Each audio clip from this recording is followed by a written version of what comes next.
Судьба Завкибека Саид Амини Абдусатора Пир Мухаммадзода остается неизвестным. Геноцид Watch заявила, что жители Памира подвергаются преследованиям и задержаниям. Житель города Харок попытался покончить с жизнью после допросов ГКНБ.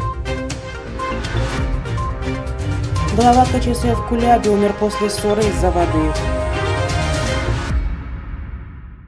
Судьба двух известных журналистов-блогеров, которые были задержаны в день Арафа и Иди Курбан, остается неизвестным.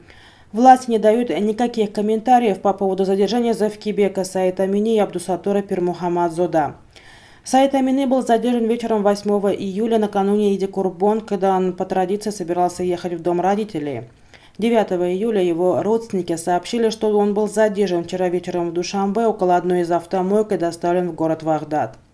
Завкибек с одноклассником отдали машину на мойку, чтобы затем поехать в его родное село Калай-Нави рядом с Рагуном на празднование Иди Курбан. А 9 июля вновь вызвали на допрос журналиста-блогера Абдусатора Пир Мухаммадзода и, по словам одного из его близких, до сих пор не отпустили. Попытки получить комментарии в соответствующих структурах не увенчались успехом. Родные журналиста сообщили, что ничего не знают о его местонахождении. 7 июля сотрудники отдела по борьбе с организованной преступностью МВД в городе Вагдад несколько часов допрашивали Пир Мухаммадзода, а затем провели обыск в его доме и изъяли мобильный телефон. Сам он отказался сообщить подробности допроса. Близкие к нему люди сообщили, что сотрудники отдела сделали последнее предупреждение о том, чтобы он отказался от критики и писал только о туризме и исторических темах. Геноцид Watch, организация по наблюдению за геноцидом, заявила, что жители города Бадахшанской автономной области подвергаются слежке, преследованиям и задержаниям со стороны таджикских властей. Заявление Геноцид Watch опубликовано по следам событий в Хароге и Рушанском районе, где в результате подавления протестов погибли десятки человек, более 200 манифестантов задержаны. Официальные власти Таджикистана назвали протестующих членами организованных преступных групп, которые получили указания о дестабилизации обстановки в регионе из-за рубежа. Жители же говорят, что вышли на улицу только для того, чтобы защитить свои права, так как на них оказывалось давление уже в течение нескольких месяцев. Авторы заявления Геноцид Watch обвиняют власти Таджикистана в слежке, преследовании и задержании этнических памирцев.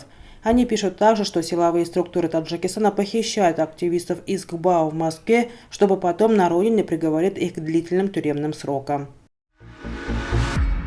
Житель города Харок попытался покончить жизнь самоубийством после трехчасового допроса в управлении ГКНБ по ГБАУ. Как сообщил 9 июля портал Памир Daily News, 32-летний Адис Тутешоев сейчас находится в реанимационном отделении больницы. Почему он решился на крайний шаг, неизвестно. Официальные структуры не предоставляют комментариев. Инцидент произошел 8 июля. Родственники Тутешоева от общения с прессой отказались. Источник, близко к этой семье, сообщил 10 июля, что Адис немного перерезал себе горло. Родственники быстро отреагировали и отвезли его в больницу. Его допрос может быть связан с последними событиями, но никто ничего не говорит внятного. Сайт Памир Daily News сообщил, что Тутешоев вскрыл себе вены. Глава Кулябского зонального отделения Комитета по чрезвычайным ситуациям и гражданской обороне при правительстве Таджикистана Абубакр Саидзода умер из-за резкого повышения давления во время спора о распределении воды. Официального сообщения о кончине высокопоставленного чиновника нет. Смерть Саидзоды подтвердили друзья и коллеги покойного, однако сообщать подробности происшествия отказались. По словам источников, глава зонального отделения КЧС занимался также выращиванием хлопчатника в Донгаринском районе. Вчера после полудня у него на Хлопковом поле возник спор по поводу распределения воды 6 местными жителями. Во время спора Абубакра хватило удар, и он рухнул на землю, рассказал один из источников.